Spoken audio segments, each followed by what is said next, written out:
Hello दोस्तों, कैसे हो? आई थिंक सब बढ़िया और पिटपाट हो गया। तो चलो आज सुनते हैं हिंदी कहानी। और बढ़िया लगे तो लाइक शेयर और सब्सक्राइब जरूर कर देना। तो चलो आओ सुन दो कहानी। भगवत गीता में श्री कृष्ण ने कहा है कि कर्मों का फल हमें उसी तरह ढूंढ लेता है जिस तरह एक बछड़ा हजारों गायों के बीच अपने को ढूंढ लेता है। कर्म फल इंसान को भोगना ही पड़ता है। हमारे किए गए कर्म हमें ढूंढ ही लेते हैं, फिर चाहे वो कर्म अच्छे हो या बुरे हो, लेकिन हम लोग इस बात को ज्यादा गंभीरता से नहीं लेते और हमें लगता है कि कर्म फल जैसा कुछ नहीं होता। हम अक्सर उन लोगों के बारे में बात करते हैं जो दूसरों के साथ बुरा करते हैं, लेकिन फिर भी कोई उनका कुछ नहीं कर पाता।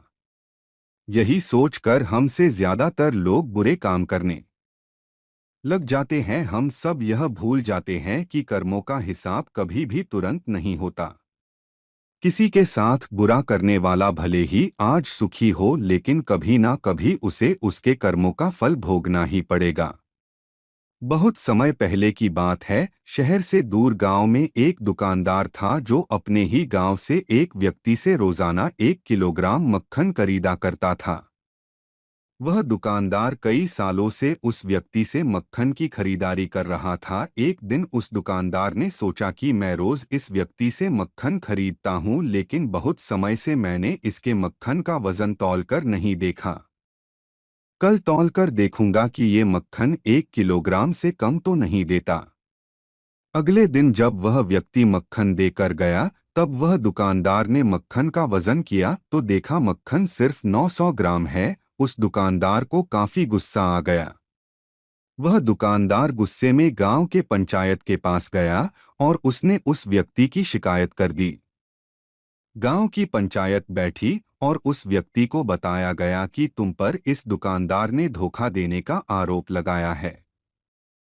तुम इस दुकानदार को देने वाले मक्खन में हेरा फेरी करते हो और हर बार तुम इसे 1 किलोग्राम मक्खन की जगह सिर्फ 900 जी देते हो। कल तौलकर देखूंगा कि ये मक्खन 1 किलोग्राम से कम तो नहीं देता। अगले दिन जब वह व्यक्ति मक्खन देकर गया, तब वह दुकानदार ने मक्खन का वजन किया तो देखा मक्खन सिर्फ 900 ग्राम है। उस दुकानदार को काफी गुस्सा आ गया। वह दुकानदार गुस्से में गांव के पंचायत के पास गया और उसने उस व्यक्ति की शिकायत कर दी। गांव की पंचायत बैठी और उस व्यक्ति को बताया गया कि तुम पर इस दुकानदार ने धोखा देने का आरोप लगाया है। तुम इस दुकानदार को देने वाले मक्खन में हेरा फेरी करते हो और हर बार तुम इसे 1 किलोग्राम मक्खन की जगह सिर्फ 900 जी देते हो ही मिलेंगे। हमारी चालाकी ही हमारा नुकसान कर देती है। हम जो भी दूसरों को देते हैं या दूसरों के साथ जैसा भी व्यवहार करते हैं, वह कभी ना कभी लौटकर हमारे पास ही आता है। किसी के साथ अच्छा करोगे तो आपके साथ भी अच्छा ही होगा। उसी तरह किसी का बुरा सोचोगे और बुरा करोगे तो आपके साथ भी बुरा ही होगा।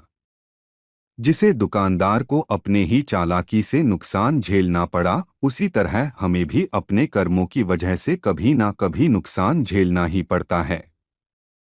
दूसरों के साथ हमें बुरा करके हमें 1 2 या 10 बार बच सकते हैं, लेकिन एक ना एक दिन उसका परिणाम हमें भुगतना ही पड़ता है। हम अपने कर्मों के फल से नहीं भाग सकते हैं।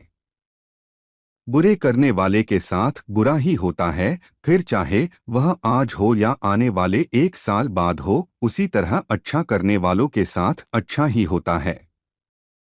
कई बार हमें यह लगता है कि दूसरों के साथ गलत करके हम बच जाएंगे, लेकिन ऊपर वाला हर किसी के कर्मों को देखता है और उनका हिसाब रखता भी है, और जरूरत पड़ने पर हिसाब बराबर भी कर देता है।